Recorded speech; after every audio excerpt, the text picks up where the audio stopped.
Pangatlo, mga uri ng IP address, IPv4 versus IPv6. Mayroong dalawang pangunahing bersyon ng IP address na ginagamit ngayon. IPv4, Internet Protocol Version 4. Ito ang mas lumang bersyon at ang pinakakaraniwan pa rin hanggang ngayon. Binubuo ito ng apat na set ng numero na pinaghihiwalay ng tuldok.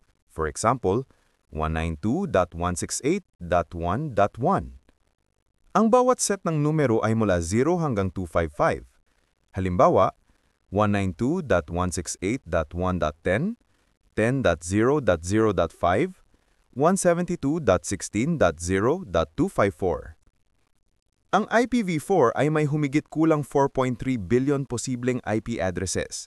Sa dami ng devices ngayon, nauubos na ang mga ito. IPv6, Internet Protocol Version 6. Ito ang bagong versyon, idinisenyo para tugunan ng kakulangan ng IPv4 addresses.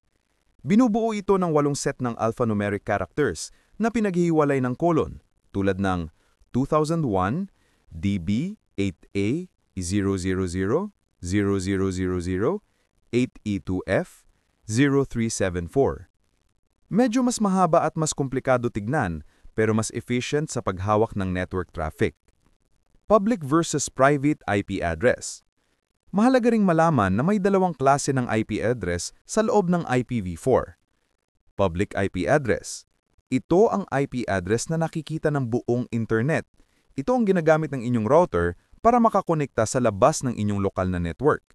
Unique ito sa buong mundo. Private IP address. Ito naman ang IP address na ginagamit sa loob lamang ng inyong lokal na network. Halimbawa, sa loob ng inyong bahay o opisina. Hindi ito direktang nakikita sa internet. Ang mga karaniwang private IP ranges ay 10.0.0.0/8, 172.16.0.0/12, at 192.168.0.0/16. Ang inyong Wi-Fi router ang nag-a-assign ng mga ito sa inyong mga device.